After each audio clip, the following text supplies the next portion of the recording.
Hey, how you doing? Cynthia Harrison here from Rhombus Healing Arts and Holistic Mystic. Cynthia on demand. Let me just get this going. Hey, are we live? It says we are live, but where is it? There it is. All right. We are racing. Or are we plodding along? What are we doing? Are we somewhere in between? Ah, I can't decide because I feel like I'm awesome. Yeah, both. Exactly. Because, not complaining, not whinging. I am privileged to be able to get up at 3:45 a.m. to work out with Marion Jones and the team of 66 others of entrepreneurs that are committed to legendary status, being a professional, not an amateur. So what I'm going to talk about today a little bit, not really, just touch on, because that just reminded me, right? I'm not one to have nana naps. I'm not one to nap. And when I do, I feel worse when I get up. So, yeah. so, um, so, napping's not my thing.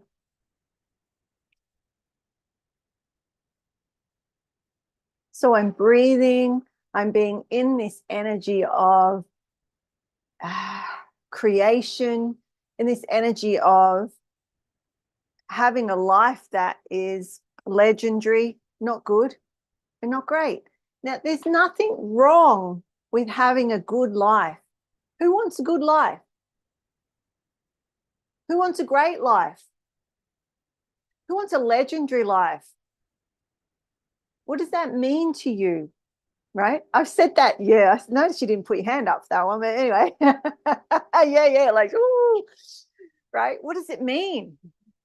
And it can mean whatever it wants to you. What it means to me is, so my business, and it's not even business, it was who I was before I made it into what I do in the world, is human potential and the understanding or the experiencing of conscious evolution.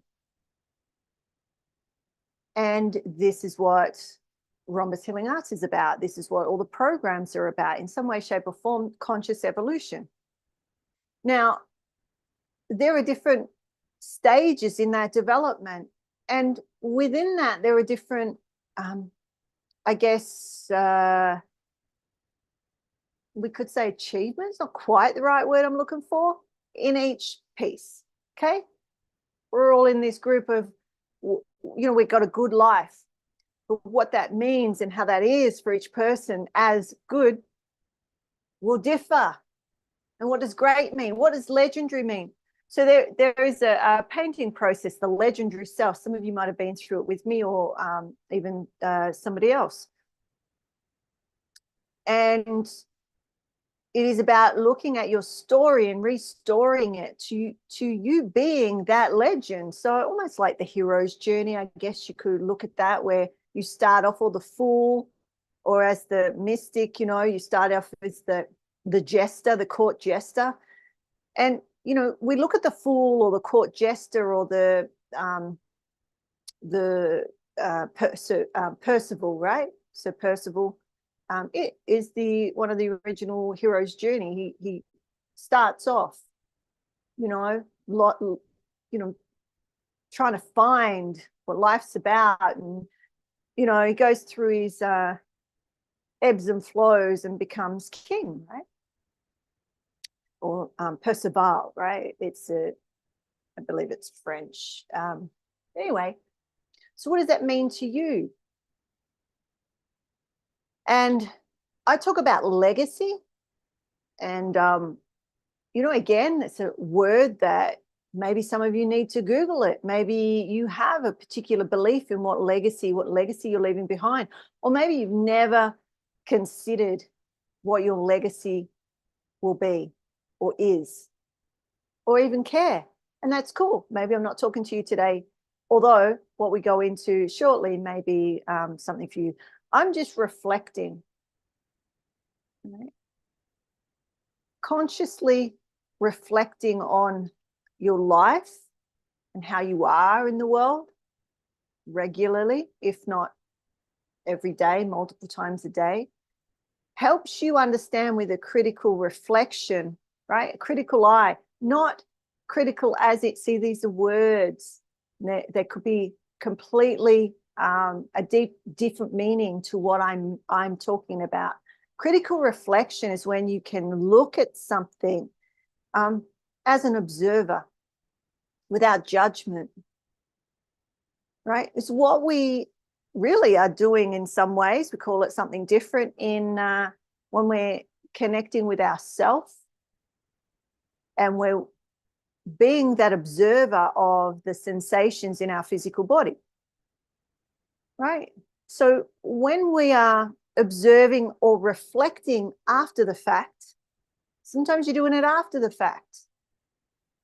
It's a good place to start if you're not reflecting in the moment.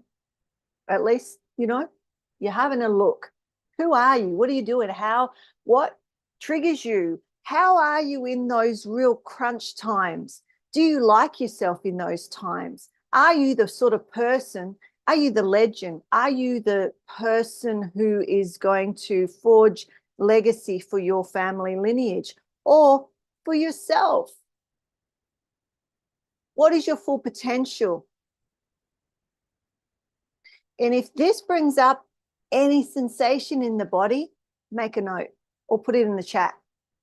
Share it either with yourself or with me. I can witness you. Message me later if you come on, watch the recording. Witness. I saw myself in conversation. Maybe you didn't speak enough. You didn't speak how you felt or what was going on for you, or maybe you spoke too much. Just a gentle reflection. How are you in certain situations? The way that we can continue to reflect and refract in our moments is by reviewing. So as a social worker and a researcher, I would do this every single day. I'd spend half an hour at the end of the day before I went home from my office. I wrote for half an hour and I reflected on the decisions I made, what could have done, I wasn't coming down on myself from that lens of observation, because if I didn't, I could walk away going, we all want to go, yeah, I did good today. But are you bullshitting? You say, I really don't want to swear, but like, we're getting real here. There are things that you can say in hope that one day you will be that. Affirmations, right? This came up actually. It's just come to mind now, but something came up earlier. I can't think what it was about. I think it was in a conversation I was having earlier, but it's just a remnant right now. But it was something about the lie, right? Or the how we say words to amp ourselves up, and what our body or our systems know is full of it, full of shift. Okay, we'll say it like that. It's full of shift. So how then do you get to a space where you're speaking into creation?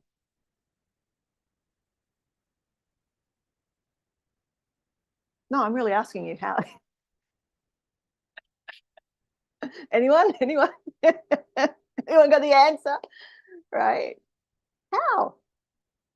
So there's this, and I guess what I'm sharing with you will show, you know, what goes on in my head, right? Is I'm looking at all of it all the time, and I'm not necessarily going, oh, that's full of, right? I'm just being dramatic right now to get your attention. It's like, hello, yeah, and a bit lightening it up a little bit, because sometimes it can feel heavy, can't it? It's like I am, so all jokes aside, but we'll bring them back because that's just my way. I am the jester, right? And in different traditions, it's called something different. How the power of the jester can get the closest to the king without being killed. How the fool, how the hayoka,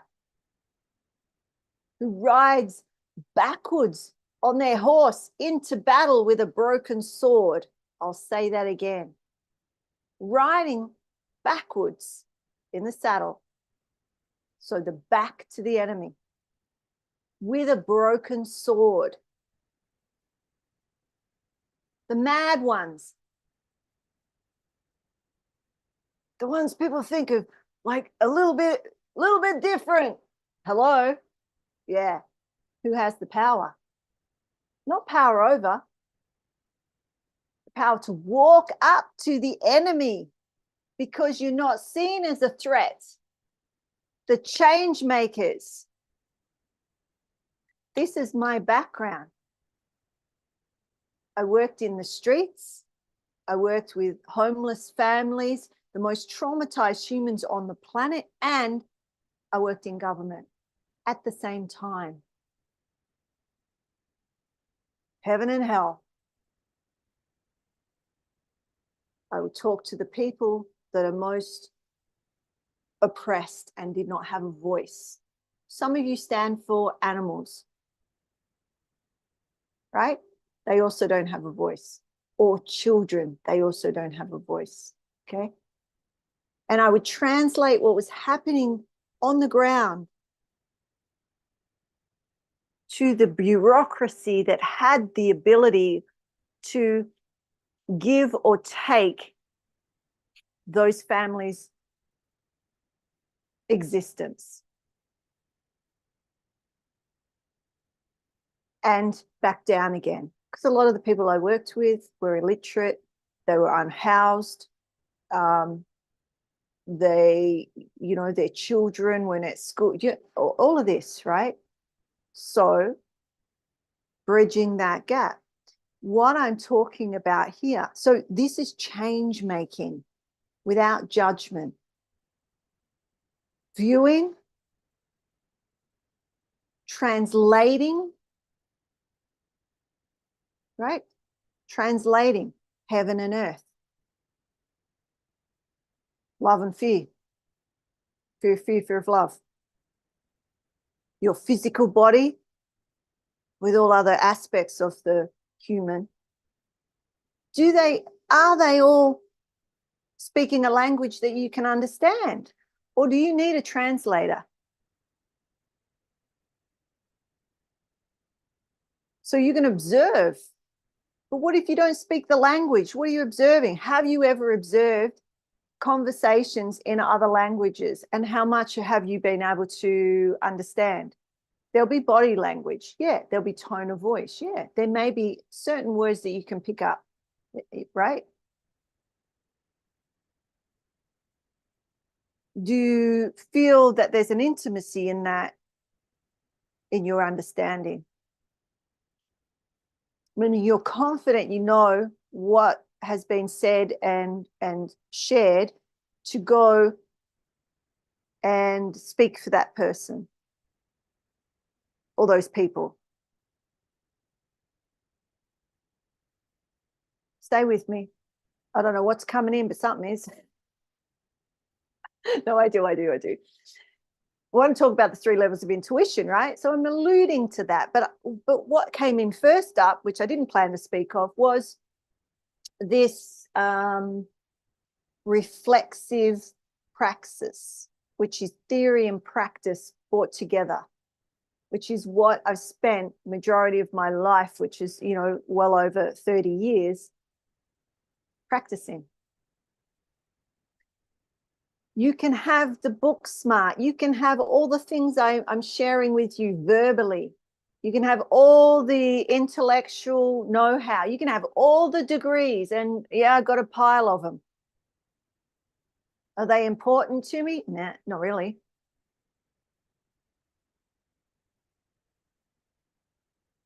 Is it how I take that theory and see how it works or doesn't work on the ground? The other side, you have all the on the ground practice, experience, right? And we've had this debate for years in the fields that I've worked, where there's been people that have worked for 30 or 40 years doing the same job, say I was doing. And, but I had the pieces of paper. So they would lose their job. It wasn't me. I was the one who was fighting, you know, for their wisdom.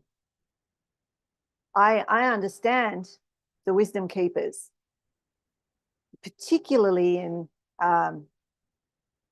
you know, the different cultural aspects, right? Who are the wisdom keepers? So it's about the theory and the practice. It's about the, you know, the academics or the book knowledge, right? And the on the ground wisdom, praxis, theory and practice, right? So it's a reflective praxis, reflecting in theory and experience. This has been my last, actually over 30 years now. I'm getting on. My eldest daughter told me how old she is next year, and I nearly fell over. I'm like, I'm not going to even say. I have to integrate this fear. I just got to integrate it, people. I'm like, do I have a daughter? Okay, all right. I mean, it's awesome. It's so awesome. She used to joke and say we were going to be in the old people's place together, and I believe her now. I believe her. You know, she'll push my chair and I'll push her chair. We'll take turns, or maybe we'll strap them together and have a little electric one. You know. I digress. But let me have a sip of my chai. So, all right. So we have this stage. So I'm just going to leave that there to reflect how you are in the world. If not in the moment, if you're not quite there to be able to do it in each moment, right? Then after the fact, or at the end of the day, or at the end of the week, or maybe the end of the month, but you know, that's pushing it a little. It depends how well you can recall without the lenses contaminating the information. Oh, okay, let's talk about the lenses, right? We will get to the levels of intuition. I'm not sure who's here actually on the Zoom. We did touch on this the other day in Relevate. So I wanted to touch on these different levels, which I'm using a different lens. So everything I just said is looking at the different lenses that we move through the world, right? And that reflective praxis, or that I guess it's a mindful awareness of how you are, and therefore the decisions you're making. The reason that this became a way of being for me was because the decisions I made impacted people's lives every single day. Like in the extreme, not just, you know, little things. It's like whether, you know, how do I decide who to fight for and who not to? Who to go, you know, if I'm the advocate for a particular family, whether they lose not only their homes, but their children, like their lives, who I fight for and who I don't, who I put that extra bit in for and who I don't. Why did I go, oh, I'm tired. I'm tired. You know, I talk about, if you're tired, that's not an indication to give up. To me, it's an indication of, yeah, good job. You've utilized the energy well in your day. If you feel like death warmed up, whatever that is, it's an interesting expression, death warmed up. Right.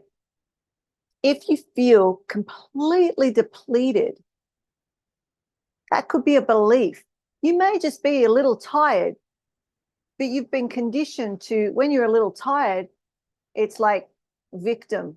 Oh my, oh, I'm so tired. Can't get out.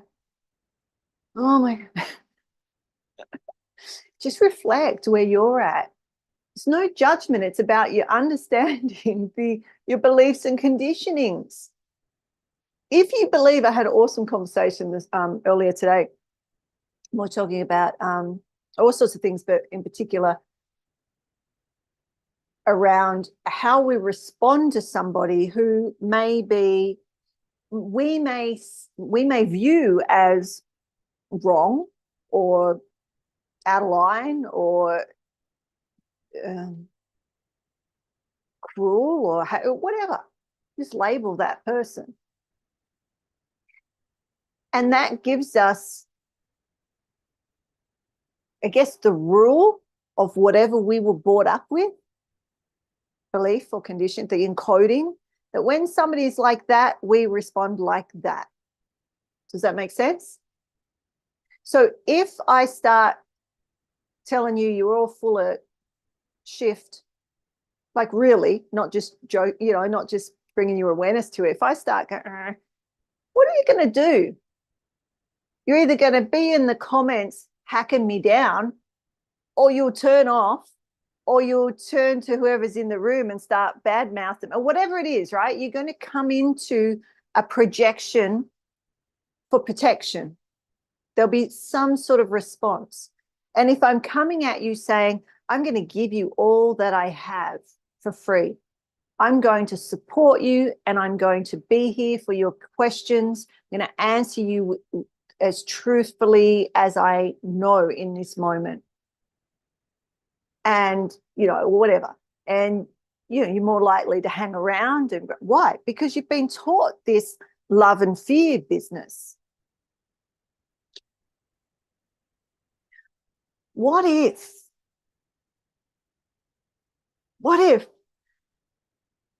what you were taught, how you were encoded, and your belief system, I won't say is wrong, it doesn't support you in a way that you can reach a great to legendary life or go from amateur to a professional.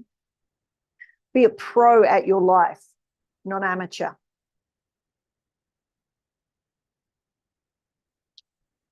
And there'll be places in your life, like every other human, where you're playing like an amateur. This is your life. And it's the life of the people around you. And you, as I do, impact the people around us. It's the environment. So just take a little scan on a slight side note, but important one. Actually, let's dive into it a little bit more. Think about what you want. What something that you want or need. And as soon as I ask many of you, your mind's going to go blank. Did it go blank? No? Because that can happen. It's like, what, especially if you have this mental fatigue. Like people are wanting from you regularly.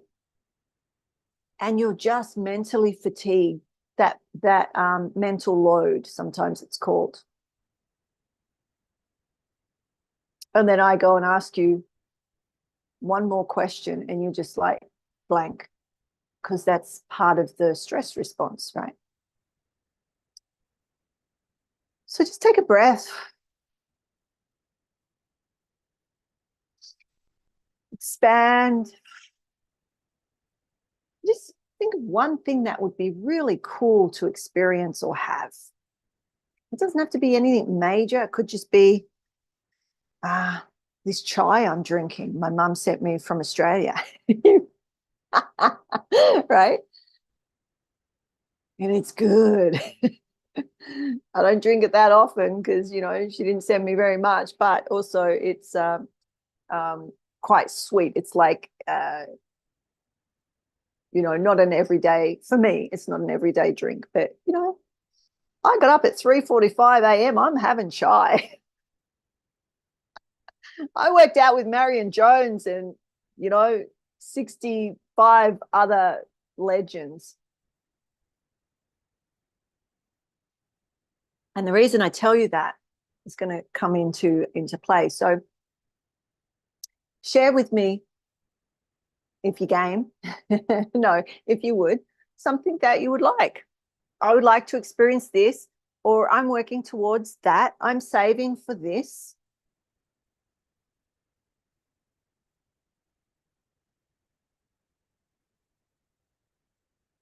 Just write it down for yourself. Something that, what I want, write it, what I want. And if it doesn't come to mind, do some scribbling. What I want, and then do some scribbling. And the first thing that comes up, it doesn't matter. Don't judge it. We just went through the not judging, the observing.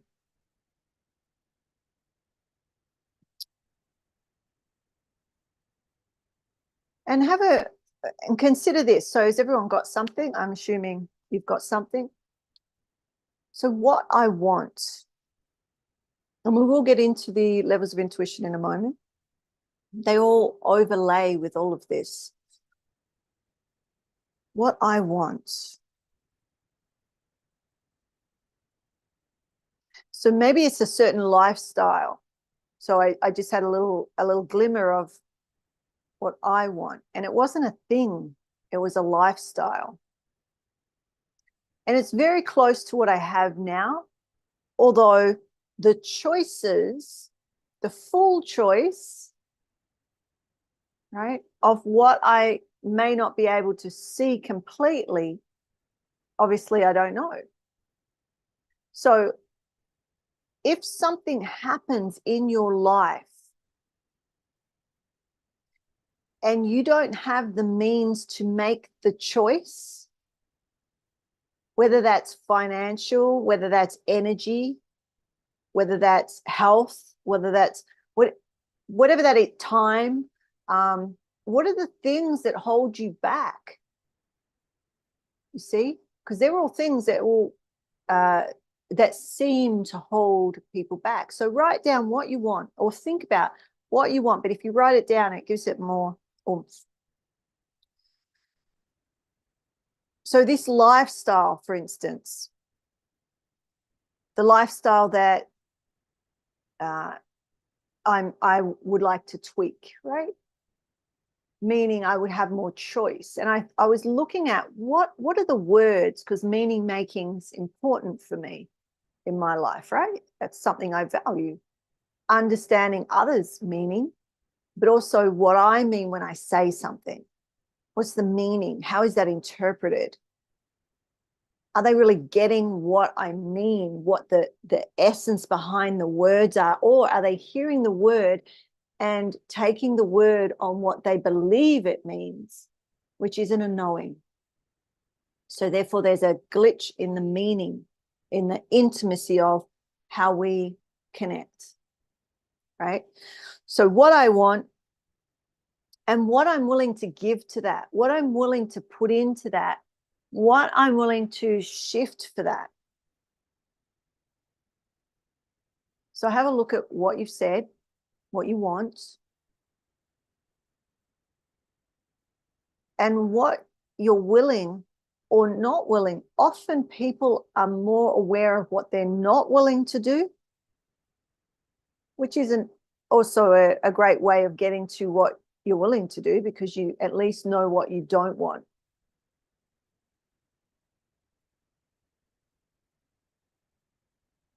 Are you willing to get up early or stay up late to have an experience that will give you what you're working towards? Are you willing to reach out to somebody who knows how to get you what you would like? I reached out to, I realized with the immigration stuff, I realized that in my community, right under my nose, there was an immigration lawyer. I reached out to her. I said, hey, this is what's going on. I just want to ask a few questions. Happy to pay, but I don't need an ongoing lawyer. I just need this piece. And she got back to me straight away, and I'm booked in for tomorrow morning, right? And for her paralegal to get all the details, and then I'll talk to her. She's not going to charge me, she said. Look in your community. There are people that know what you don't know. There are people that are where you want to be. You see? Even if it's online. Why am I in that group in the mornings? It's not every morning, it's Monday morning. The other times are later. They're all at all different times for different places. But I want to get up. Why? Because it challenges me. If it was easy,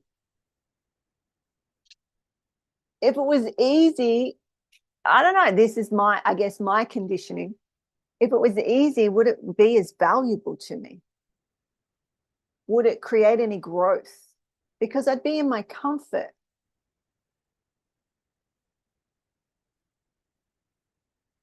Some of you that have done the painting processes with me, recall where you started to feel or not feel. So whether you went into fight or you got scared, your sensations in your body, or you froze when you're doing particular painting processes. It either went too fast, or I was asking you to do something that was maybe slightly outside of what you thought you could do, which would trigger something for some of you. Okay. If you're doing a painting at the level or a process, because the painting isn't painting for painting's sake, it's a very powerful process of growth. If you're painting or doing a technique, and this is what we do in art therapy when I worked with the children, I would give them something every now and then that was slightly outside of their skill set or their developmental age. Why? Because it becomes it's like just a little bit more stress to see how they regulate, where they need support, right? Which is the same as the painting process, which is the same as all the other processes I might take you through, right? We're seeing how your physiology is able to move and dance or support the data that's coming in. Is it too much too quick, or not enough too slow? These are the two ends of the spectrum of a nervous system dysregulation, right? So how do you get to know how you are in the world? By adding a little bit more charge, meaning a little bit more data if you're not used to that. Just a touch. It's like one little dot. And as soon as you feel it, that's it. No need to go any further. Just one little dot. There it is, that sensation. And meet it. Meet it. openly. I was saying to my mother-in-law, we're talking about, I was telling her about meeting fear, meeting the fear of fear. There's love and fear. And I said, it's so easy. You can all just meet love, love, love, love, love, love. It's all light and love, right? Well, you think you can, right? You think you can. I've not been a smart ass. Like, that's it. You believe that you can do that. You also believe you know what love is until you get an experience that is outside of what you've ever felt before. And then you'll be like, oh, I thought I understood what love was. And then there's this. And then you get more and you say, oh my goodness. And this starts to play with your mind.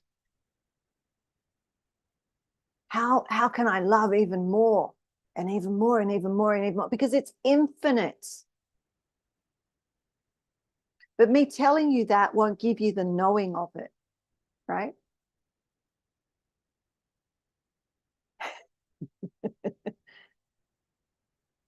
You have to feel it, sense it. So what you're feeling in your body right now, just notice it.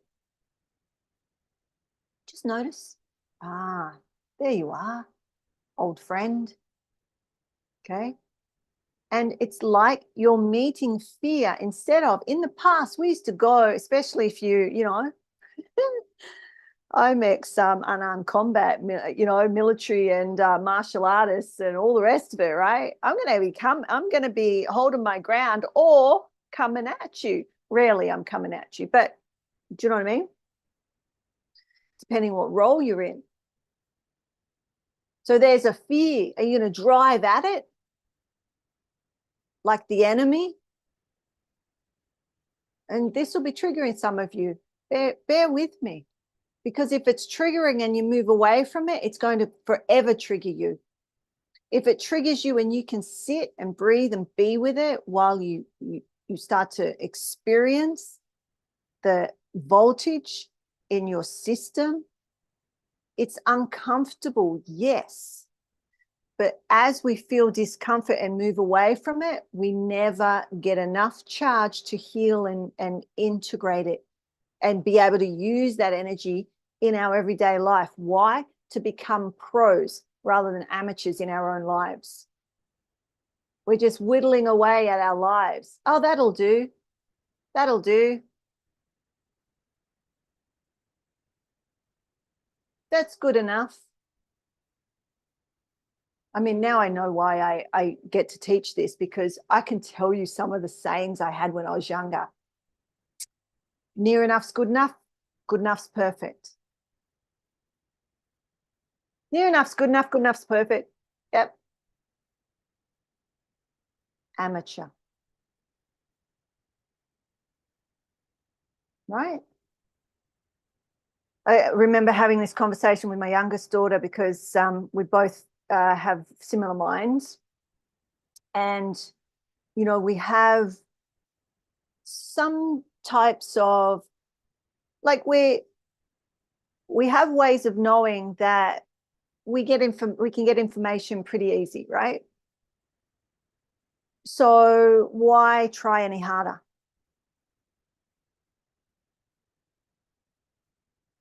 So at school, I didn't pass anything at school, right?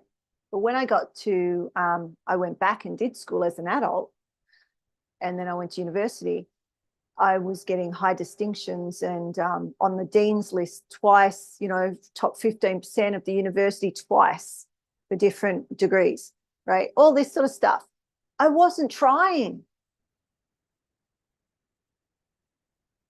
But, and I'm not saying that to brag, because I really, it doesn't, you see, it doesn't, I don't care enough about it. But what if I did? And where would I be now if I did? And I told that to my youngest, she's in her 30s now. She's an electrician, got a career going, all the rest of it. But she would be going through, getting through, but in a lazy way. So any of you that are clever, oh, my light just died. Any of you that are clever, right? Clever but lazy. I don't even know if it's lazy. It's It's almost like a laid back, go with the flow. Right? Why be greedy? I passed. I passed. And I said to her, complacent, yeah. And I said to her,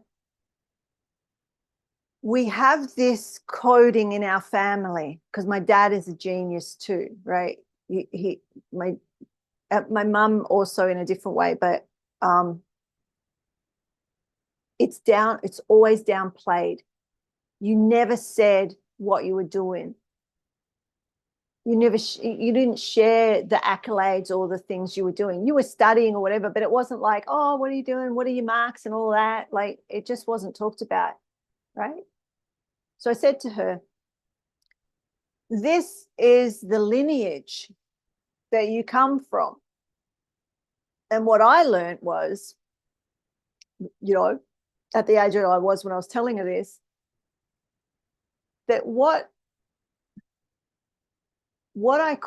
how I could be serving in the world could be very different if I gave that extra, oomph, that extra 5 or 10%, right? Just didn't cruise through. What would be the outcome? So, she went through a male profession and has gone through and really she made a system of studying that now she shares with other people studying to be an electrician and electrical engineers and all that sort of stuff, right? Her system was studying and how she did her cards and all the rest of it. So she could have just lobbed her way through. And she also, the job that she had, awesome job, got paid a lot of money. And then she went for another job that was her dream job. Different conditions, both were good. And weighing up the different things between the jobs. And she could have been complacent and stayed where she was because it was a job that lots of people wanted. It's an awesome job. But originally when she went into that career, she wanted to do this other job. And it was very slim pickings that she would ever even get the opportunity to go for the job. So when it came up, her old boss contacted her to say, apply for it. It's up, right? You can be one of the applicants. And she applied for it, not knowing whether she really wanted it anymore. But she applied for it. And then she told her boss, the old boss, she said, I'm pretty happy where I am, blah, blah, blah. And she was serious. And he said, well, don't give us an answer now. Don't give us an answer now. Just sit with it. And we went through this process of how to make that choice, right? I took her through a process how to make that choice. Because I'm not the sort of mother that I make my children's choices for them when they're adults. I teach them how to think. I've always taught them how to think. So we look at it all. And interesting. I just got a message. We look at all the information, and then from a place of not emotion, right, looking at all that information, and she chose, and she's, as far as I know, last I spoke to her, she was happy with her decision because she was so, I guess we could say, legendary in her role that her bosses will have her back. And one of them said, even up to the day that you're supposed to leave, if you change your mind, just let us know. Do you see what I mean? Now, I'm not saying yes, she's my daughter. I think she's awesome. But the difference between her and any of you is purely how you make decisions based on your commitment rather than your emotion. Now, she was starting to waver on the emotion here and there, so she reached out to me. Can you give me some tips, Mum, how to make this choice? Because they're both awesome jobs and they're both, it's like.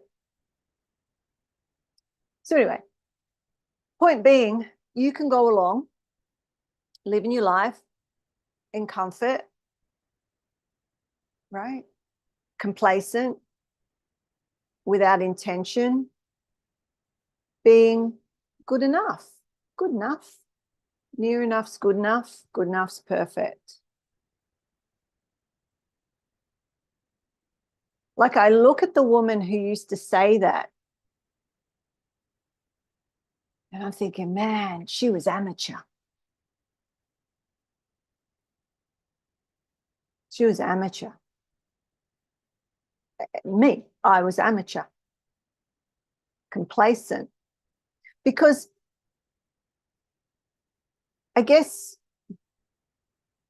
when you know, how many of you know your capacity in your heart of hearts? Not wishing, not like, oh, someday my prince will come, or, I'm dreaming of a whatever, white Christmas, whatever. I don't know, right? Dream. Or I'm going back to Australia. Oh, it's going to be all right. Like, do I know that, or do I hope that? I know that. Why? Because I live a pro life. I'm not an amateur. I know the decisions and what I'm doing. Yeah, I may not even have to go back in the way that I thought I needed to go back. Why? Because I didn't play small. I went, who do I know that knows more than me about this? Bam, they've been under my nose. I've never spoken to her, but she's in my community. I reached out. I said, hey, this is the story. I just need this one question cleared, because you can Google it, you can go research and all that. You cannot get the answers to some of these questions. And the reason that I'm in this situation in the first place is because I didn't do that way back 2 years ago. What did I do? MA? I went, oh, we'll muddle it through. When I was saying out loud, no, I think we need a lawyer to look over this. My intuition told me to get a lawyer. Why didn't I? Numerous reasons. So I'm asking you, let's bring it back to you, and I'll stop yelling. I feel like I'm yelling. I'm getting passionate, right? Bring this back. This is just some examples, but bring it back to what you want. What's going on for you? Maybe something you're going through right now or about to happen. What is it that you want to happen or you want to experience? What is that? And maybe you've got a bunch of things, but just choose one or two right now and look at, well, what am I willing to do or to give up or to shift into? What am I willing to be to have that experience or that to happen?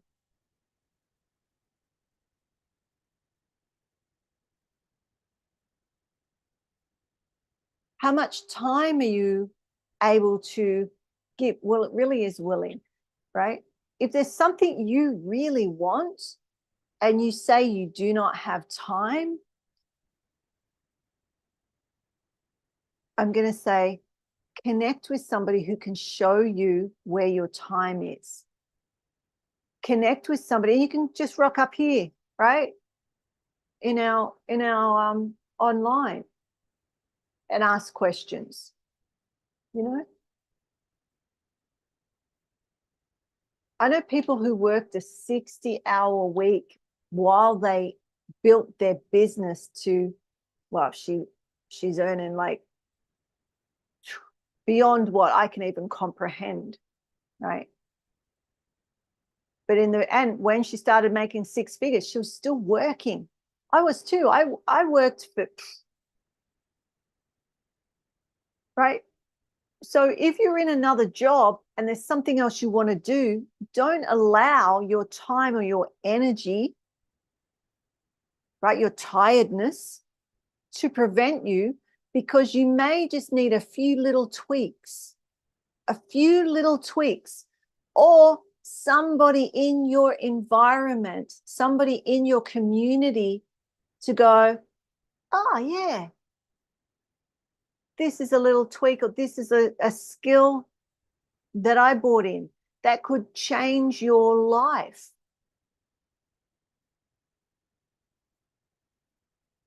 Right? I've got to pack up my whole house. Still haven't.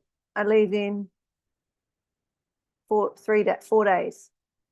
So what do you think I'll be doing tonight? And, you know, knowing me, I may not. I may wait till tomorrow, right? But I am in my head. Like, don't get me wrong. In my head, the most important things for me are not my clothing or shoes, stuff like that. The most important things to me, what do you think? Those of you that know me, what do you think is I'm trying to work out how to get paintings, books, paintings? Yeah. So I've already worked that out. They're all sitting here. I'm going to take them all off the frames. And I'll keep the frames here because I will be back, but you know, I want to paint them, complete some of them. And also for those of you that are doing Cura, right? Heal thyself, right? Which has a painting aspect to it. I've already sorted that out. So these are the things that are important to me. My commitments to my students and how I'm going to deliver that when I'm flying back and forth, you know, every so many months, right? How am I going to be able to deliver and have my painting and the processes? So I've already worked that out. So these are the things that are important to me, right? Because these are to do with our spiritual development, our conscious evolution, right? Some of the things, you know, for this, I have this little book, Holistic Mystic, and I write my notes in it, right? And today, you know, it's like a few little things. So there's not really a lot in that, so I can leave that. But some of my journals are priceless to me. They shouldn't be, but they, you know, there's a lot of stuff in them. And some I thought I would be more emotional about, but I'm like, oh no, that one can stay. And I was like, whoa, okay, she's grown, right? Because I don't put stuff in my computers, because as I write, I get information, right? And you know, so a lot of the things where I'm drawing pictures and stuff, like this sort of stuff, I just take photos of, right? So then I don't have to, you know, I've got all sorts of imagery here. So that's what's important to me.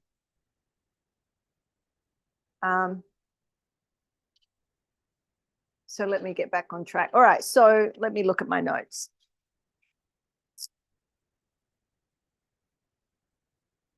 So bringing into the environment of who's around you. So I don't know, I can't see in the chats like who's written what. But for instance, if there's something that you can't nut out, you just cannot get the answer to, it's something that you've been spinning on, right? It's like with the lawyer, I was in a space where I could see. But when I started the process, there was so much happening. Like people were dying, getting cancer. Like there was all this stuff happening, you know, and you know, moving to another country and all that sort of stuff. Everything that could have happened did happen. And so the lenses weren't as clear, but my intuition told me to get a lawyer.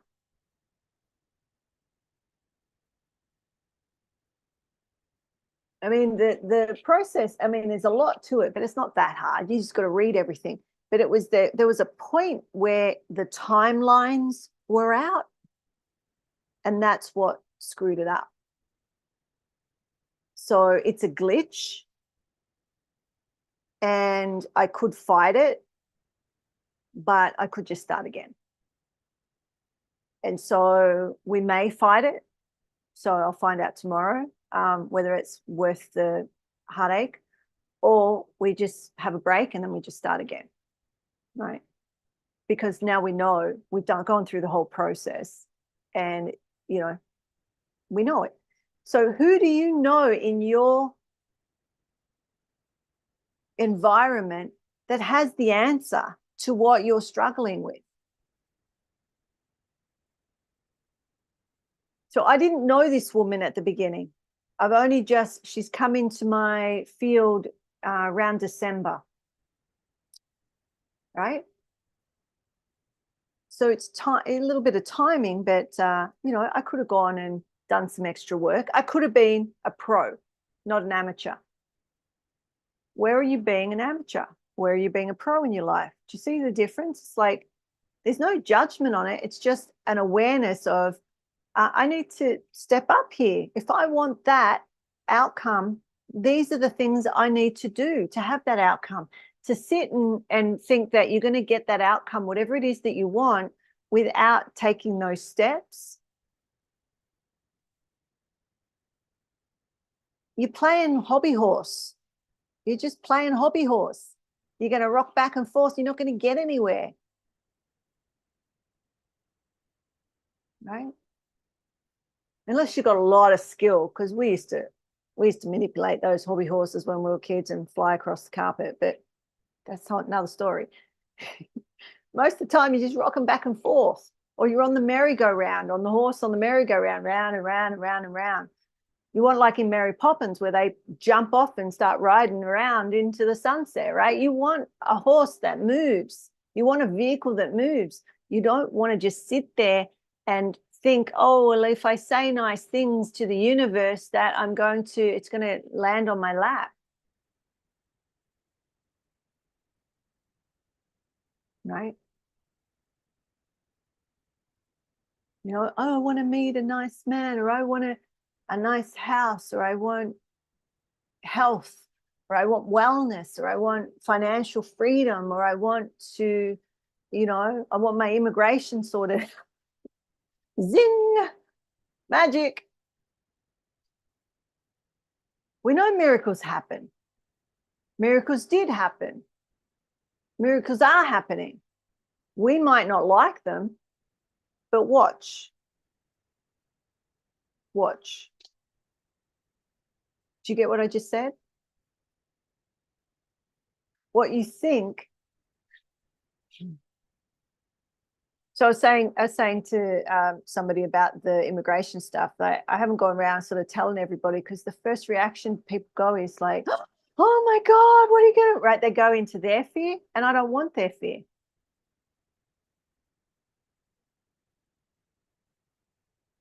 Right? Did you hear that? There's a story I used to tell. I'm going to tell it. I'm on a story roll today. I'm just going to go there. When I was in France, and I really need to write about this, but we went to see the Black Madonna, and the Black Madonna was no longer black. She was white with blue eyes and blonde hair, and they had recreated her. Anyway, I think she's gone now because that cathedral burnt down, 2 years ago or something like that. Anyway, there's a whole big story about that. And it's important, but I'm not going to tell it today. The important thing is that a friend of mine, her and her husband had come across another tiny little chapel, and there was the Black Madonna there. And she said, come and meet us there. And, we'll go through this service, and we did some painting there and stuff. And so me and my other friend, we got in a taxi and we went there. And I had got out of it. And I never do this. I don't know why I did it, but I got out all the money that I had put aside for that trip. I got that money out in euro and put in my wallet. And it was in my wallet. And that day I lost the whole lot, every cent. It just disappeared. But on that day, what I can see is it dropped out in the taxi, in the back of the taxi when I went to pay, because just how I hold my money, I usually have it in a ball. And when you pull out, well, you know, it probably fell out. I don't know. It doesn't matter. I went, oh shit, lost my money, right? And I told my friend. Her reaction told me not to tell anybody else. Do you understand? Her reaction was freaking out. And when I told her that her fear, freaking out, and that expression in this moment wasn't helpful, I didn't say it like that. I said it most lovingly, but I'm like, it's okay, right? It's a payment. Because that day is where I had a huge awakening, right? And it was so big that it just blew me apart, and I had to go and find nature. And my friend's husband came up to me as I was walking towards the tree, just out the back of the little chapel. There's no one else in there, just us and the nun, beautiful African woman, you know, and she was singing, and anyway, it was just beautiful.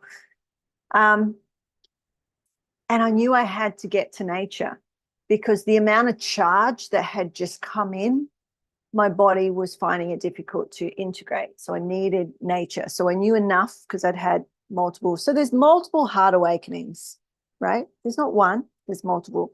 I've had two massive ones. This was not the biggest one. The biggest one was where I was it was actually it was beyond my heart. It was up here, and it exploded and pushed me backwards. It was like a pole came out of my chest. Anyway, and that one in France was where I needed to lean against the tree and ground and integrate that, right? So long story short, what was the price for that experience was the money I lost. Okay. So how was I going to eat the rest of the time I was there? How was I going to pay my way? I borrowed money. I just borrowed money, and not a lot. And I literally ate. What I ate while I was in France was, French breadsticks with cheese. At the little supermarkets, you can get Baby Bell cheese, those round red cheese. I'd buy a packet of those, and I would eat them through the day. Like, I lived on bread and cheese, basically, a little bit of tomato, and tea, cups of tea. That's all I lived on, right? But the experiences, and I used to tell these stories years ago. I don't tell them so much now, but it's all the phenomena. It's when all the phenomena happen. So my point being, sometimes things happen, and I'm not saying it's a payment as such, but there's a space created for something more. And you don't know, or it's quite probable that you don't know what the something more is. And often you get a sense that there's something more coming. Okay. I laid in my bed, was it Friday? Yeah, Friday night. And my whole body was buzzing away, and it was full on. And going into Saturday morning, which is Mother's Day in Australia, and there was floods here. and it was so loud, and the rivers, we're just at the side of the river, the rivers came up and the roads were washed out and all that. And I was like, wow, the power of the mother, the phenomena and her presence, right? Amazing. And then yesterday I went up Mount Mauna Kea, or Mauna Kea, and we couldn't get up to the top because of the rain. It was coming down, and it was so beautiful. You know, I was saturated. I went up to 9,000 feet and did some ritual there, and paid homage because I'm leaving the island soon, right? So just doing my connection, and just so beautiful. So I might post some of those at some point, who knows, but that connection to land, to mother, but also, you know, Father Spirit, but that place is also the connection to heaven and earth, right? It's like the umbilical, the connection to heaven and earth. It's the highest point on earth, right? So speaking of highest points, so if we go to what you want, what you're willing to do, what you're willing to let go of, what you're willing to pay, what you're willing in time or in money or in connection, what are you willing to do to have what you want or what you desire?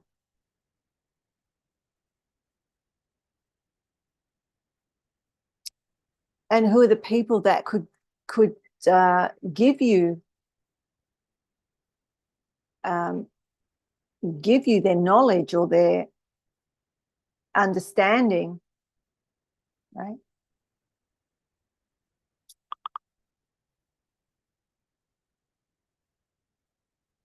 So is there somebody in your community that can support you in what you're wanting or give you some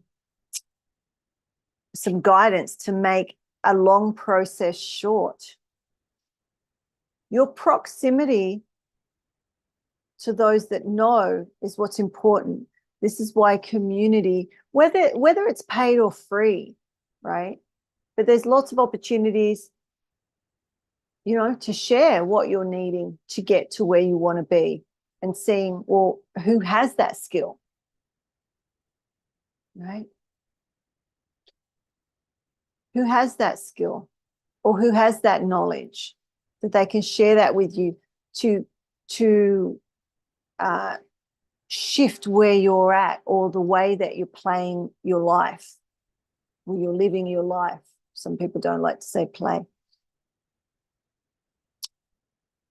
So the difficulty, what makes it difficult? So write that down. What's difficult? What's the difficulty? What's the challenge? What's the challenge? So write that down. What you want, what's the difficulty? So that would be, you know, the time, the cost, you don't know. Well, go find someone who can help you know. Well, you don't have the time, you don't have the money, or you don't have the will, or whatever it is, right?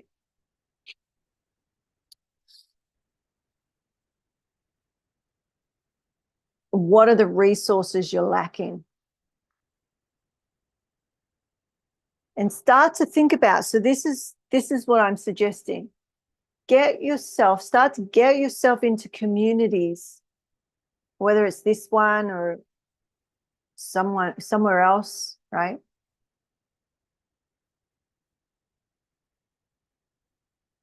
That it's like my coach says, if she doesn't know, she knows there's somebody else that knows how to do what she needs. Now she's a, multi-millionaire, right? But it doesn't mean you have to get the person that's going to charge you $50,000 for that knowledge. There may be somebody like what I said with I reached out and I asked, you know, there's one, maybe two questions I just want to check in on. I'm happy to pay, right? But I don't need a full-on lawyer package. Although that could be cool, but I've already been through the process.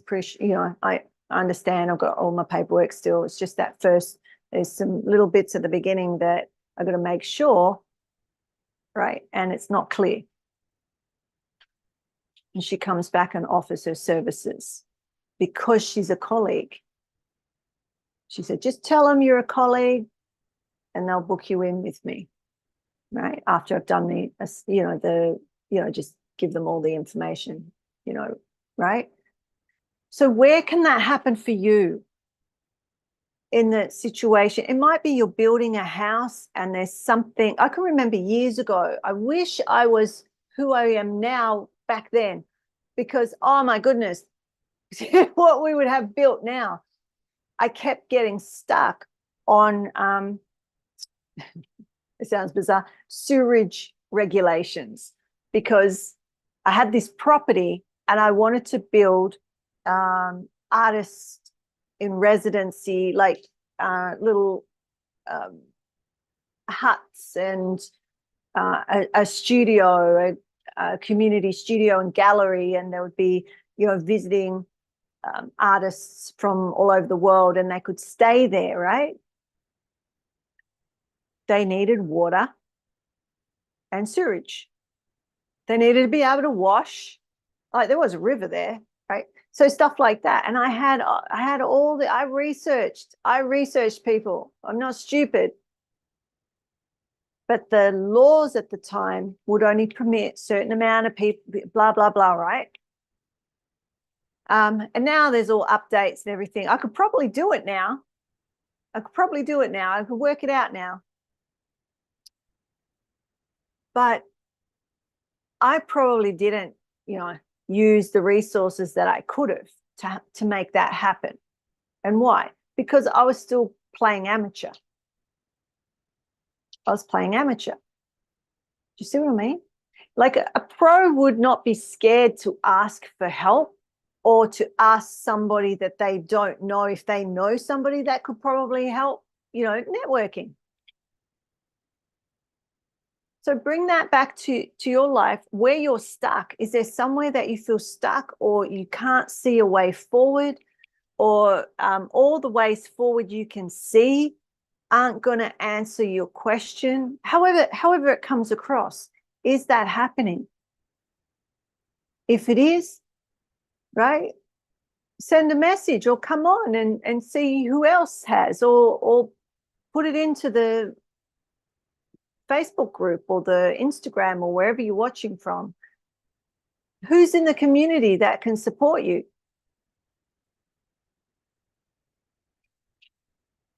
Do I know somebody that can support you? Can I support you? Right? What's holding you back? So I did say we were going to go into 3 levels of intuition, but all this links because, if you're, so there are these 3 aspects of the human. And in intuition, I call them physical, so your instinct, right? What are your instincts? They keep you safe. They're the things that turn on when you first meet somebody. It's like, am I in danger? Am I safe? Not safe, right? Negative mind, for those of you that know negative mind, positive mind, neutral mind, right? First thing, negative mind comes out, starts to see how safe you are. Your instincts, safe, not safe. Follow the duck in front of you, follow the sheep in front of you. That instinct of, you come out of the egg and, oh, there's mum, whether it's a cow or a horse or whatever, right? Hey, there's mum, I'm going to follow mum, even though you're a duck. That instinct. And, there's nothing wrong with that. It's part of who we are. this is the human, I guess the lower three power centers are this place, right? It's the lower triangle in Kundalini Yoga. We'd call it the lower triangle, which is, you know, solar plexus to genitals. And as a reference to like symbols, it would be the roots of the tree, the roots.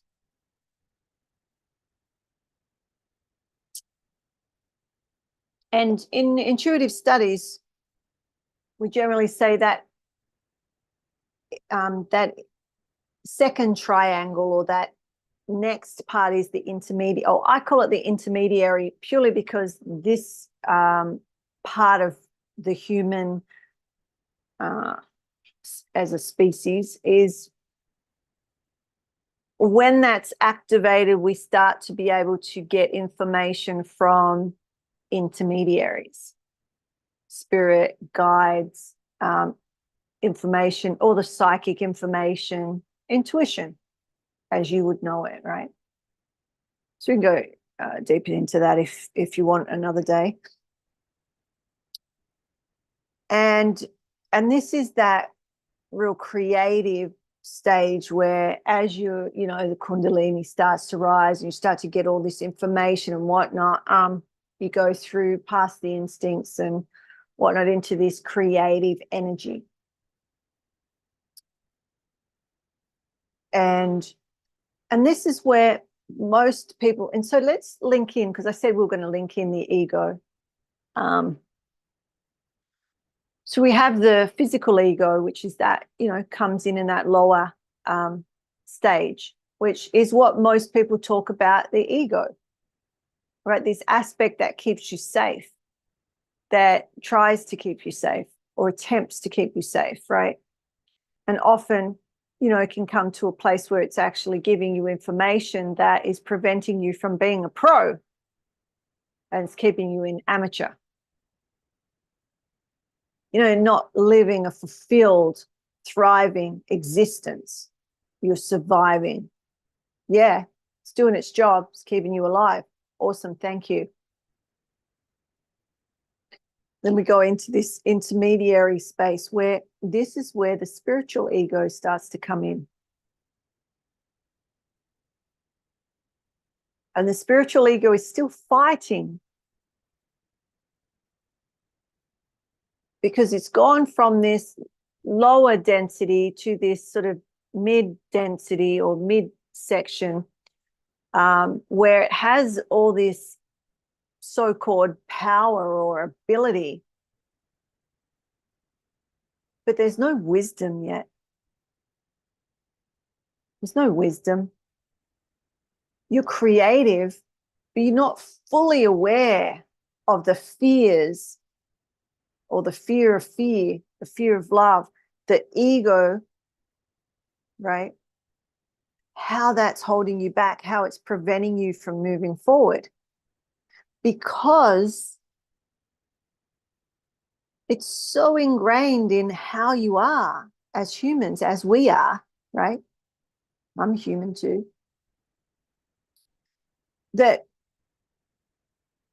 we can't see it. It's unconscious, right? So this is why I've been sharing about how we sense it in our body, so that when you feel it, or the potential to start to feel it, then you know, there's a shifting here, right? There's a shifting here. And oh yeah, I'm more aware.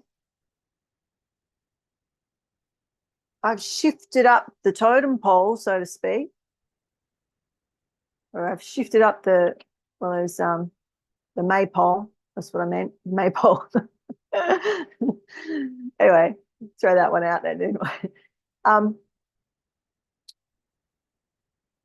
That coming in a different guise almost, right? A disguise or a different veiling that you still can't see it. It's not the same one or the same ones, because this is what we were touching on the other day, was the different parts of the self. And what parts, oh, actually, this was in Relevate, in the program Relevate. We're looking at the different parts of the self.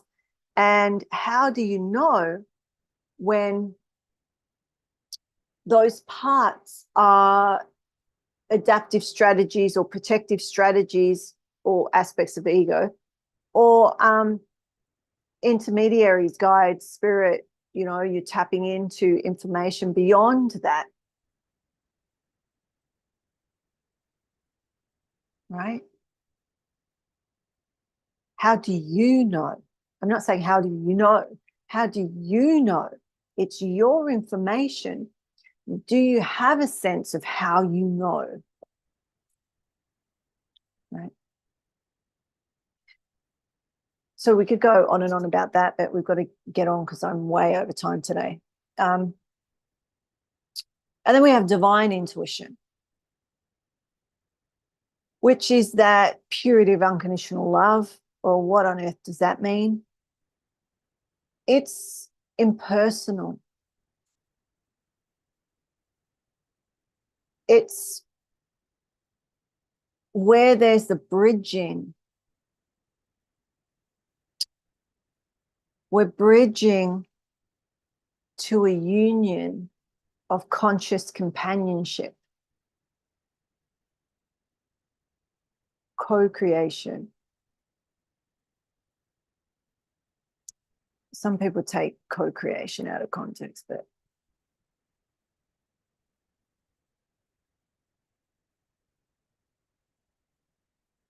and there's this, I'm going to say sense, but there's this, I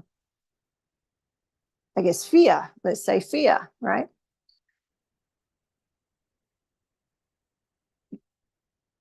Think about or feel into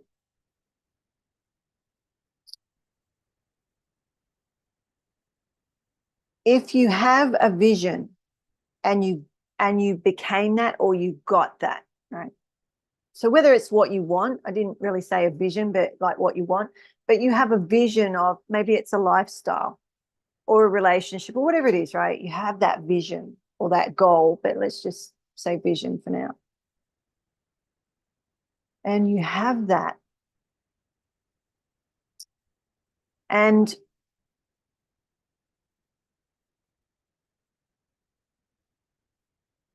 just consider what might be preventing you from realizing that vision or what you want.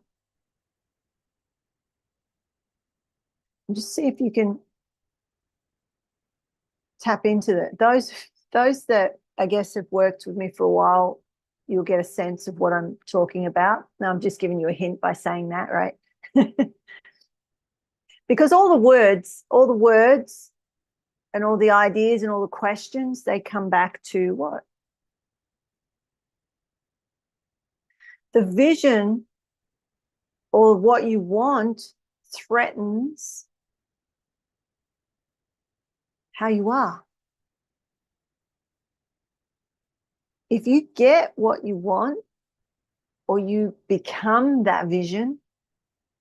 So for instance, I'm saying, you know, you want to be an amateur or a pro, right? That's just a flippant way of saying, you know, do you want to plod along in your life, or do you want to reach whatever it is, whatever your full potential is? Meaning, you know, you may not be able to reach your fullest potential as a human in this lifetime, but you may be able to get, you know, learn or master stuff that you didn't even know that you were here to master. So there's a threat to your life or the livelihood or the way of life or the way you are, who you think you are, if you get what you want or that vision. there's a shift in who, does it make sense? Getting it? It's like if you want a partner or you want somebody that will marry you and settle down and have kids or whatever it is, or have kids, settle down and get married, whatever, I don't care. Or, you know, you might be in your second part of life and you just want a companion, right? Well, how your life is on your own will change. And there's part of you that wants that. And there could also be a part of you that doesn't want that. And you may not know the part of you that doesn't want that fully. It can be unconscious. Makes sense? So it might be the job that you want.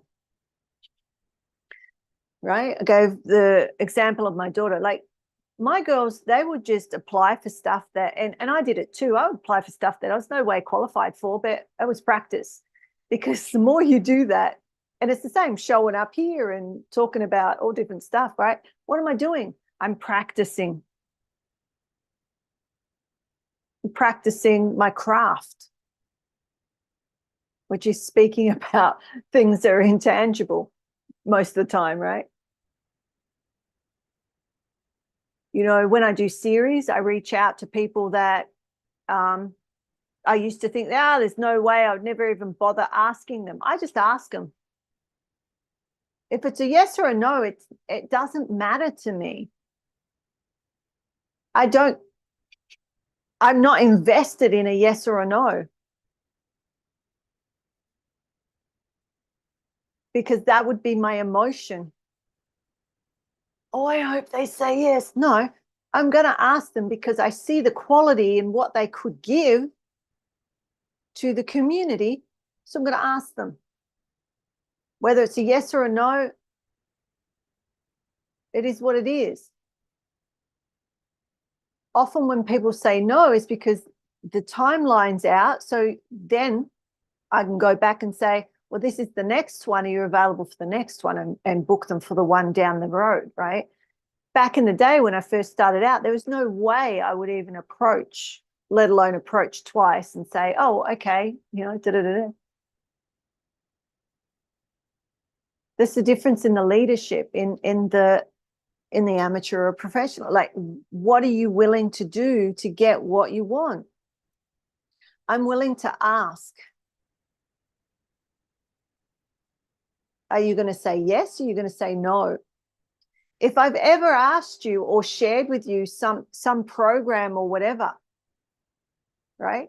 Come and join us or not.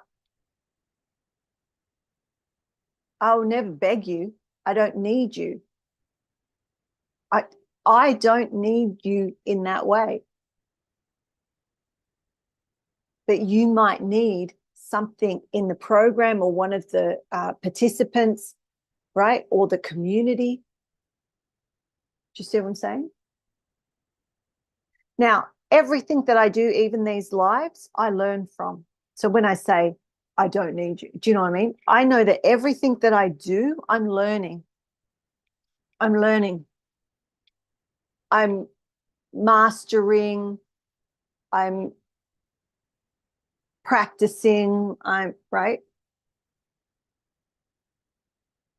I'm learning about the community. I'm learning about the different, you know, Instagram, Facebook, you know, Zoom, all the different things, YouTube, I'm learning because it's regular. I'm learning how my system goes in certain circumstances, thinking, you know, I haven't had a lot of sleep, so I probably won't talk much. Oh, big mistake. Anyway. Right. Now, let's face it, we always knew that. But what am I getting at? Often you don't know, and you can turn up and go, for instance, showing up for a Facebook Live, right? What do I want out of it? I don't think fully in that way because I know whatever I do, I'm learning. I had somebody visit earlier and we're having a chat. And when she left, see, I'm in that reflective praxis all the time. And it doesn't diminish the intimacy, because I'm all about intimacy. But with the reflecting on, oh, wow, yeah, do. And then we text afterwards, and it was even because of the reflection. Sometimes it's after the fact, you know, and you get a little aha or something and you send a little message, whatever. I mean, that's what it looks like in everyday life. Or we get off these calls and I have a little aha and I go, oh, wow, that was really interesting how this and that happened. Or when we do these in the holistic mystic, the part afterwards, how I take that information into the program, which is what I did last week, wasn't it? Right?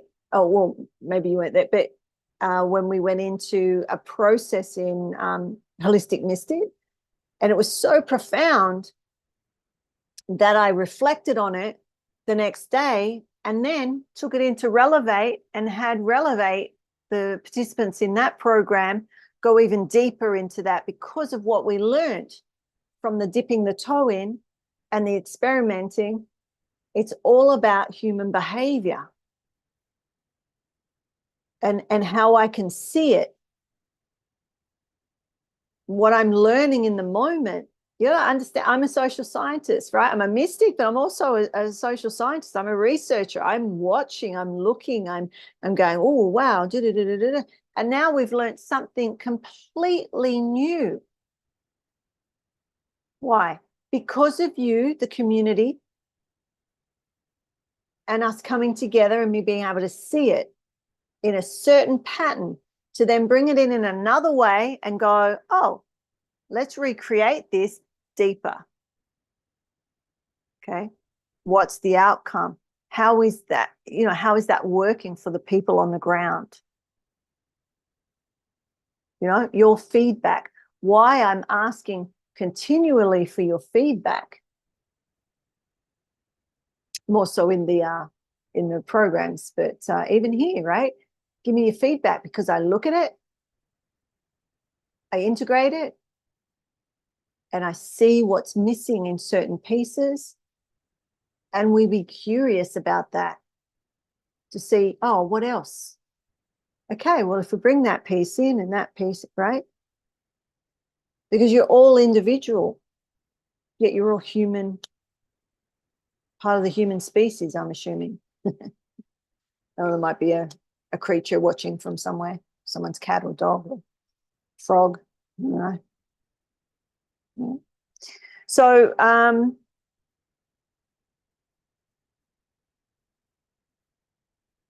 so the levels of ego that the lower density consciousness, or that real human aspect of ego, what keeps you safe, what tells you to move or not move, what brings in these layering of what we call adaptive strategies, or aspects of self. You could even call other aspects of your personality, right? And we did touch last week, I believe it was, with the connection to multiple personality, or DID, and when we go into trance or channeling and these other altered states of consciousness, what's the difference or similarities there? It's really intriguing. I think it's, you know, something to think about. And it's not about going, oh, it's like this or it's like this. It's holding it with curiosity.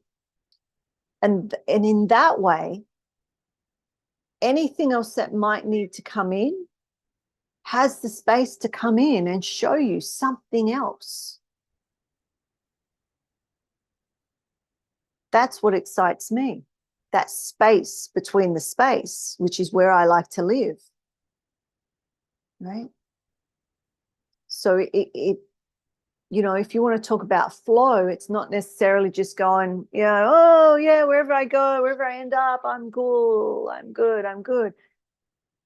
It's about, you know, creating, okay, well, what do I want to experience in this lifetime? Oh yeah, that would be interesting. Okay, bam. And then, you know, getting your vehicle prepped, punching in the G what's it called? The map, GPS. So read your lips. And then going. But, you know, if you're in the boat, I always say make sure you've got a motor and oars. So if you're coming up against a log or a hippopotamus, I love hippos. Like if you're in Africa, right? Southern Africa, they're everywhere, right? You're going to have to get out of the way or they'll knock you over, right? So you're still on track. You're still going along in your map. But, you know, if you're free falling, you know, it might be fun for a while. Woo, yeah. But when it's ready to pull the cord or whatever you do in all different, I'm bringing in all sorts of wherever you are, right? You want that. You know when you can slow down or steer. Speed up, slow down, steer, right? And in the, you know, I guess it's like cruise control in a car. There are times where you put cruise control on, but there are times where you need to be really like slowing, going faster, slowing, turning, moving, whatever. Okay. So, you know, life. So you just touched on some of these levels of intuition. So that intermediary is that, you know, the intuition that like is taught in Spirit Whisperer, intentional creativity, in intuitive studies program, you know, your psychic abilities, your mediumship abilities, your channeling, your trance, you know, all of that sort of stuff is that intermediary. And this is where you'll see a lot of that spiritual ego come in. Right. And I know I'll probably offend some of you, right?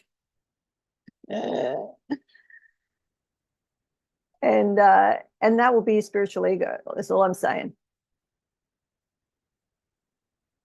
So if we are going, you know, this angelic or this being or whatever told me this, and it's like, right? How do you truly know? Or is it a belief? And it, in some ways, doesn't even matter.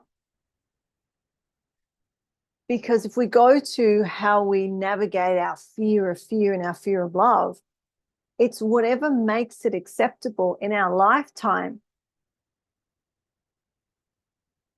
And whatever you choose to make your life acceptable is perfectly fine. Like, not that it's up to me what's fine and what's not, right? Who cares what I think? I'm saying be curious about it. And this is from somebody that has connection with all sorts of beings. But also am open to being shown or having the awareness of what else that means. And I'll leave it on this because we've been going and going. I'll leave it on this, that when we can get from those levels of ego to divine intuition, that's where there's an acceptance of it all, which is, you know, I guess what I'm getting at in being curious. Like, yes, there's all that information, but there's an acceptance of it all. So for those of you that, you know, we've been working on divine intuition and your work with your sensation of fear at that physical level, right? It's the heaven and earth. And then we've got that intermediary that, so we get to a place where it's like there's no fight in what's right and what's wrong, because there is no right or wrong. And that, just check your system if that triggered you, right? It's neither here nor there. It triggers, it doesn't trigger. Just you knowing what has a bite on it and what doesn't, what arouses you, what doesn't, what has a sting on it, what doesn't. There's your work. And sometimes you'll hear that, and then the spiritual ego or the physical ego will come in and say, she doesn't know what she's talking about, or whatever the little voice that comes in to make you not do anything about it, right? It's your choice.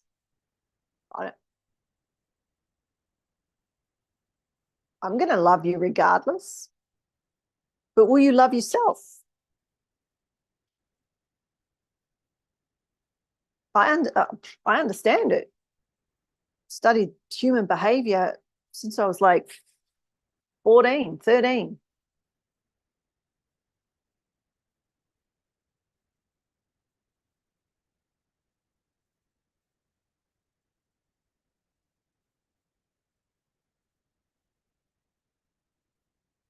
So 5 years. No, I'm joking. I had to lighten it up. So the journey is being curious, reflecting, looking at the theory, if you're into that, and then looking at how that theory or that knowledge is practiced, the action, love in action. When you experience fear or something that scares you, that's all it is. It's just something that scares you. Okay, there is fear in my system, in my body. It's alerting me to something. But while we've got all that programming telling us that there's stuff there that doesn't exist, then we're not going to get the charge, the voltage, the energy required to move you out of that space into the next. Now, in that same piece, you're going to have a part of yourself that doesn't want to move on, because as you move on to the next step, there's a loss of how you were. So there'll be possibly some loss, grief, sadness, and sorrow. Oh my goodness, we are complex beings. Aren't we spectacular? Like, I'm so fascinated by us. When I was a kid, I really I hated humans. All I saw was the pain and suffering that was inflicted from very young. I would look out, I just had that eye. I would look out into the world and go, why? That was my first questions. Why do people hurt each other like that, and continue to hurt each other? Why do humans do what they do? And to this day, I'm still asking those questions. And I get the answer differently. But for most of my life, I've asked, why do people do what they do? How do they do what they do? Like, it comes back to, yes, our physiological response to our environment, our nurture, right? Nurture nature. But there's also the soul and spirit aspects, the energetic aspects, but that's all part of the human conscious evolution, the human species. It's all part of us. So, why do you do what you do? And how are you the way that you are? Whether you absolutely adore yourself or absolutely can't live, with how you behave in certain situations. And if you want to know more about that, we touch on stuff. Come and ask a question. Or if you really want to deep dive, just book a call with me. Book in, and even if you don't know what to say, I probably can't see you till June anyway, right? But the point is, you can just book a call. Or you can come to Relevate, which is twice a month. And we actually do the theory and practice of looking at what's unconscious and how that's coming up in you to create the way of being into the R-ing, like what the behavior is. So the answer to those questions, why do people do what they do? Well, you'll be able to figure out why you do what you do and why it doesn't come up. You don't know about it until you put in the fire, until that person is standing in front of you, or they've sent you a message, or they've sent you a text, or you watch something, or I say something that triggers you, and then you get a fire in your belly, and you may write or say or do something, or go and eat something that's not healthy for you, or do something that's not life-giving because you're angry at me or at somebody else. You're actually doing something to yourself.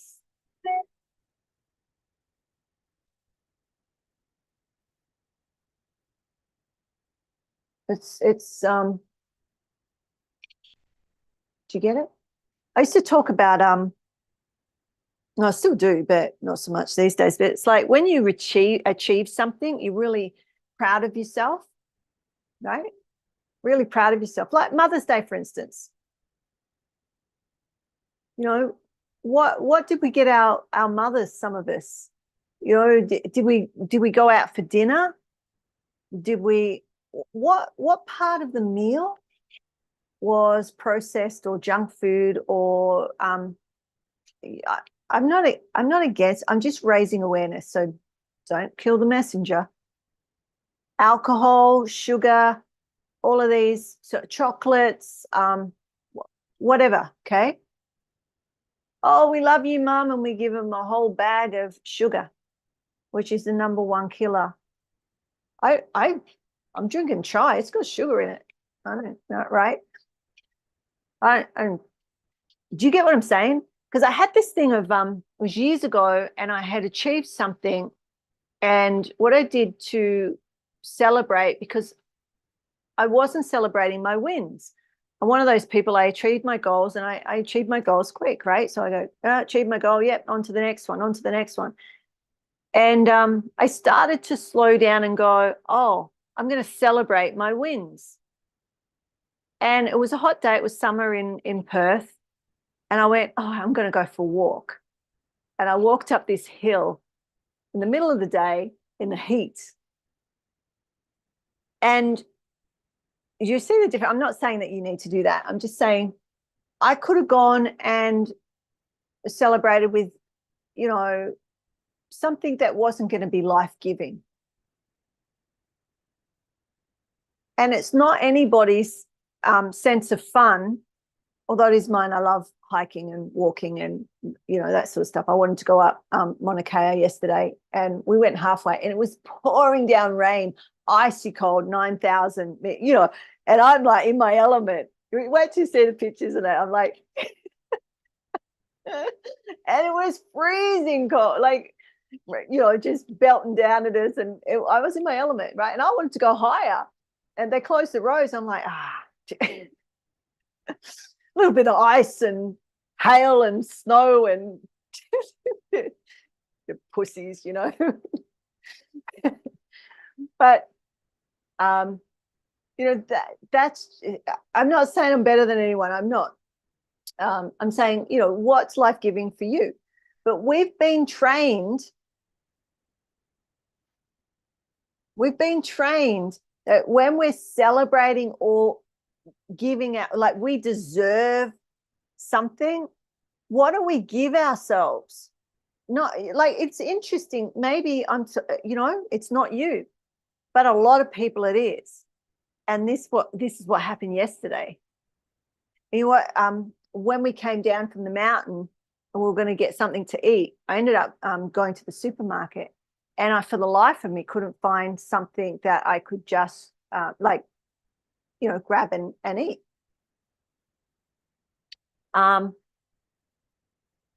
So, you know, it was no big. I'm used to that. I'm used to it. So I was like, you know, you grab what you want and all the rest of it. I'm good. We'll just go home. I ended up getting some sushi, but I'm not big on rice. So, you know, it was good. I enjoyed it, but you know what I'm saying? It's like, okay, it's what I could get. So just reflect on for you. I'm going into too much story here. Reflect on for you. What do you do? Because I'm not judging it necessarily. I want to raise awareness that we are programmed in even these little pieces, that when it's your birthday and you're celebrating the day of your birth, you eat all the poisons in the world, all the colorings, all the processed food. You think about it. Is there anyone like, just, I mean,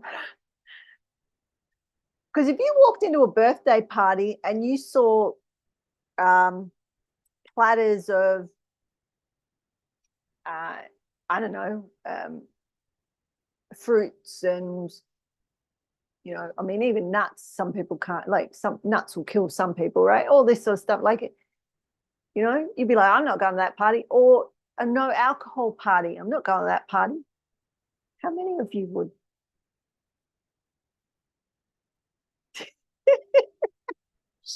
But this will show our conditioning. It will show our conditioning. It will show our bias. So it's just good to know where you stand every now and then. Just reflect on, okay, well, what was I brought up with? And why do I do what I do now? And do I know? Because yeah, I won't go into that. I'm going a bit, it could get a bit political there, so I'm going to pull myself back. So anyway, reflection, theory and practice. What do you know to be true and what are your practices?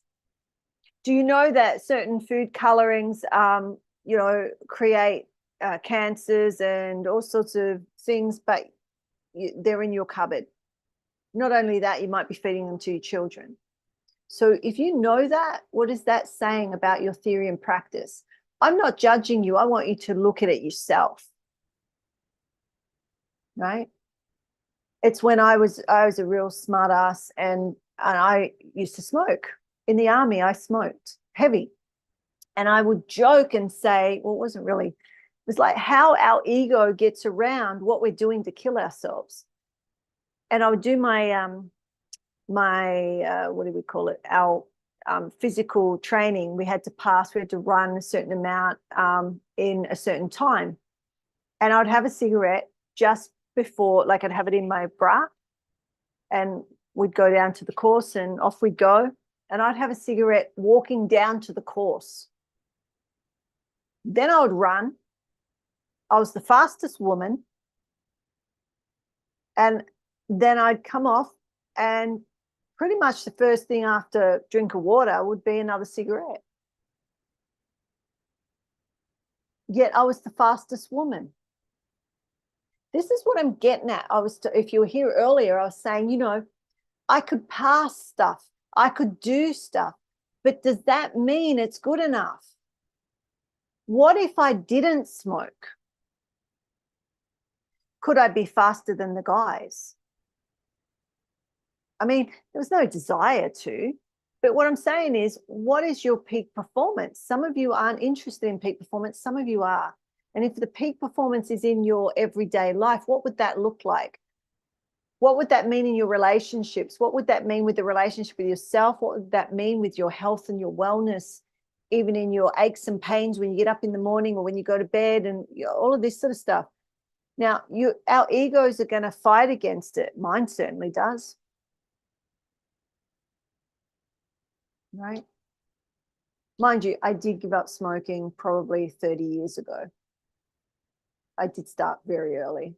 I started when I was like 11, right?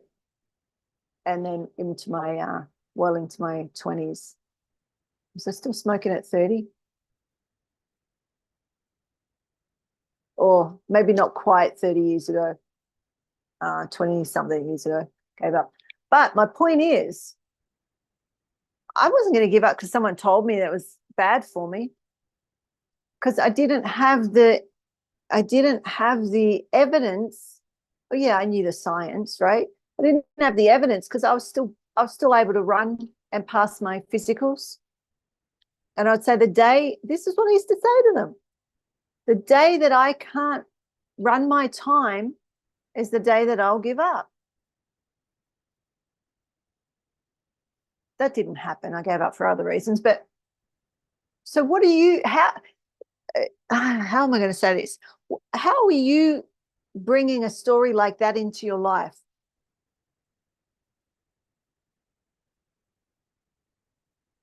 So bring it into your life. Like, what it is you want, or, so if you want a healthier body, like physical, it may not be what it looks like, right? I personally don't care how big or small I am anymore, right? I'm the biggest I've ever been in my life. And I have no big care factor of it because I'm voluptuous, right? I'm voluptuous. You've seen all the goddess shapes? Yeah, I'm one of them. So I'm claiming it. What I care more about is my bones, my cardiovascular, my strength. These are the things that are important to me. So how I am in the world will relate to those. So this is why, what do you want? And then what are you having to do to reach those things? So ultimately, I'm going to wrap it up because I keep saying this. What prevents us from getting what we want is how we've laid it down, how we've been encoded, our adaptive strategies, or how there's parts of ourself that trip us up, right? Like, we know that things will hurt us or kill us, and we choose not to do it or to do it.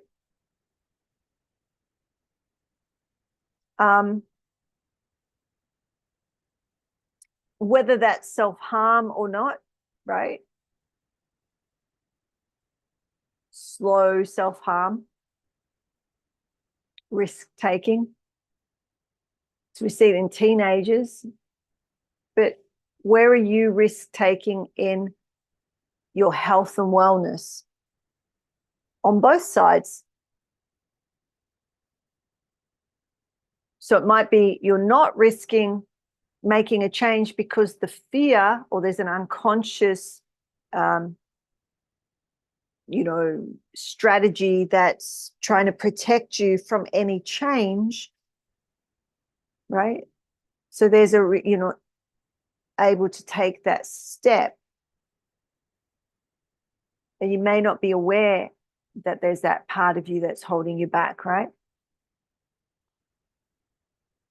Or it's saying, if you do that, your life will be different. And you won't know how it will be different. I spoke to a man the other day, last week. It was an awesome conversation. And he was asking me about what I do and all that. It's interviewing me, really. I don't mind, he's checking me out. Like, he didn't know me and he wanted to know what I did and all the rest of it. So I was like, yeah, cool. Ultimately, his fear was around that ultimate transition. So there's two aspects to it. There's the death rebirth, or the death alchemy while you're alive. So your spiritual death rebirth, right? The death alchemy. And then there's the one, if you're getting on in age, in physical age, the preparation for a good death. And whether when you step through whatever you believe, but he was saying the pearly gates, right? What would happen? You know, these sorts of questions. So they're, you know, not little questions. But we got to some really real depth in what the fears were and what was holding him back, right? What was holding him back now because of the not knowing and the fear around those unknowns. So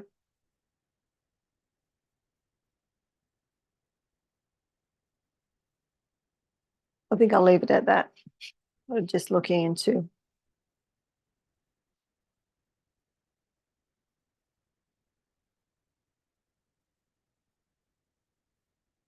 I'll leave you with this. I heard somebody say earlier today, actually, this afternoon, actually,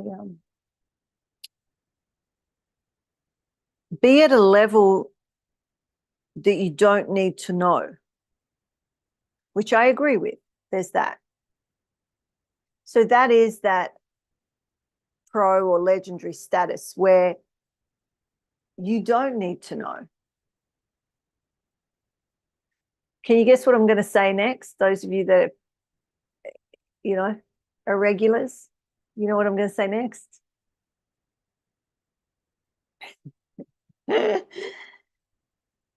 Or that you know it all. So there's a process. I've taught some of you. I haven't taught it widely, but there is a process where I say, I know what's in that bag. I know what's in that car. I know what's in your cupboard. I know what's in your refrigerator. I know what the people next door are doing. I know, right? Because at that purity of unconditional love, you do know. So this is that next level. That when you know, you don't need to know. You don't need to ask. You're just in it and you're okay with it. That's that living an unconditional life. Right? But it doesn't just come, well, that can be debated. It could be spontaneous enlightenment, right? Yeah, you can have that. But for majority of people, that's not what happens. It's a process, and there's a building, and there's a practicing. And so, you know, when I'm talking about amateur and pro or good, great, legendary, it's not necessarily, you know, spiritual language necessarily. But to me, life is spiritual. Everything here is spiritual. Like you know, what do we have? Like, oh, this part of life, and then our spiritual little stuck over here. I mean, you might, but there's no separation for me. There's no separation. Everything I do is spiritual. Everything I am is spiritual. I am physical, soul, spirit, with a little sprinkling of energy. We're going to not forget about the energetics bit, right? We've got our spiritual bodies and our energetic bodies. Our physical body is one of the 10 spiritual bodies, right? You want to separate them, great. I guess just contemplate that. Contemplate how that reverberates for you with that separation. See it as this process. It's not even linear. It really isn't even linear. Of growth, of development, where there's parts of ourself that are navigating disruption and come to a decision, which then starts to play out in our life as what we might call the ego. And then when we level up, we can call that a spiritual ego, which is what I was talking about with Yoda. Yoda has the spiritual ego because he's still afraid of the dark side. He's still fighting against the dark side. Unconditional love is not fighting against any aspect of you. It's embracing and integrating.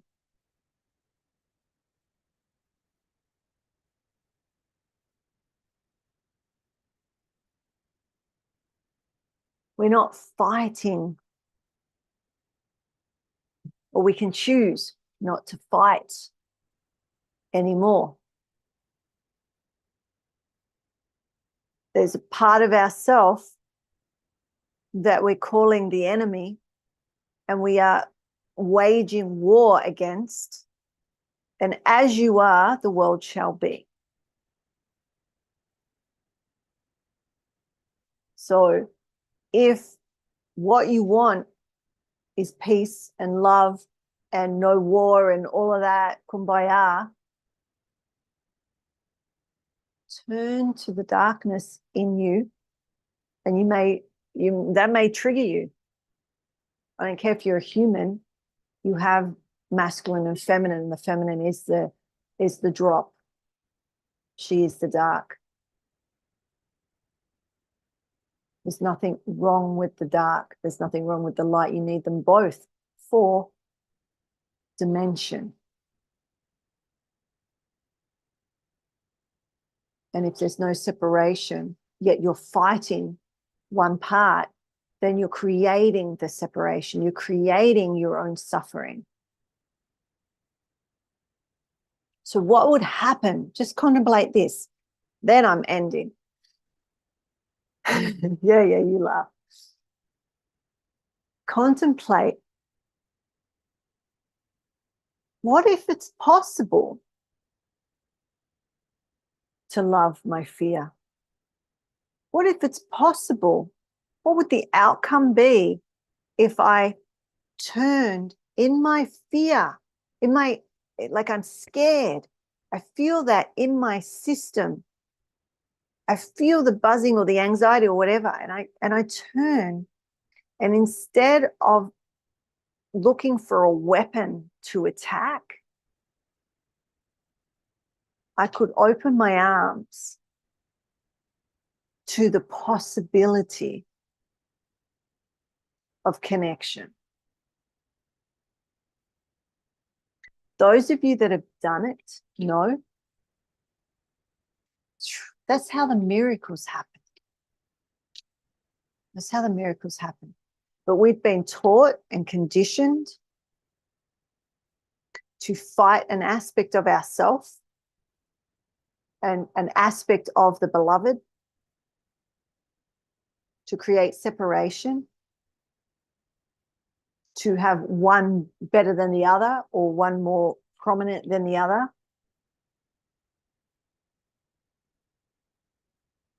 So that's my thoughts of the day.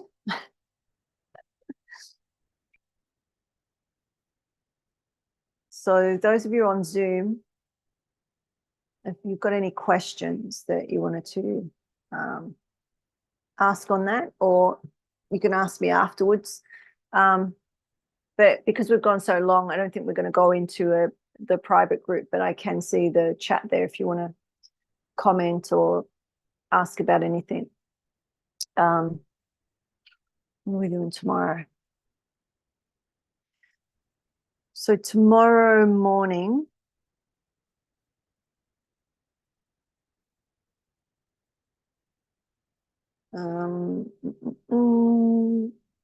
so we'll be back here tomorrow morning at 9 a.m.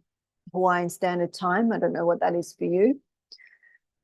Where we can break this down a bit, or you can come with your questions or your complaints or whatever. I think whatever you want to come with, feel free. You may be stuck with something and you want some direction, and someone here, or I might have some input for you, right? How do you want to use your time in this group? So I'll leave it at that, because family's just got home, and I've been on here for quite a while. But yeah, if you've got any questions or something comes up from this, particularly those in Holistic Mystic, send me a message, and we can go deeper into it tomorrow. And what I'll do is I'll plan to do some practices. So you've got a lot of theory, you've got a lot of talking, you've got a lot of ideas, you've got a lot of contemplations today. What if we take it into the practices? So tomorrow morning we'll do some practice, or get a bit of an experience of what I've been talking about.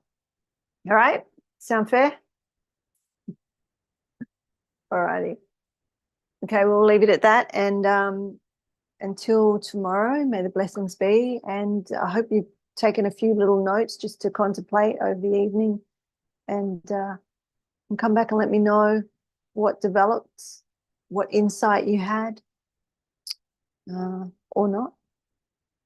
Until then, may all the forces be with you. Much love.